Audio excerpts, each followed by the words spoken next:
یہ سنن ابی داؤد شریف میں یہ حدیث موجود ہے۔ تو غزوہ خیبر کے موقع پر ایک شخص جس کا نام نہیں لیا گیا وہ فوت ہو گیا۔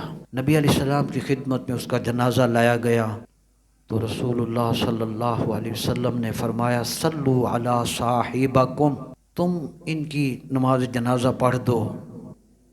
تو صحابہ کرام کی رنگت بدل گئی کہ حضور نے فرمایا ان صاحبکم غل فی اللہ، تمہارے اس ساتھی ہمراہی نے مال غنیمت میں خیانت کی ہے۔ مال غنیمت میں جو قومی خزانہ ہوتا ہے اس میں خیانت کی ہے۔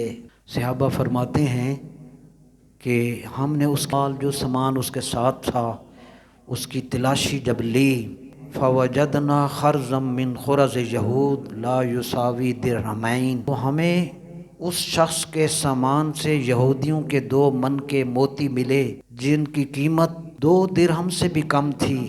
سب سے بڑا جو کام ہے وہ ہے دیانتدار بندوں کو ووٹ دینا۔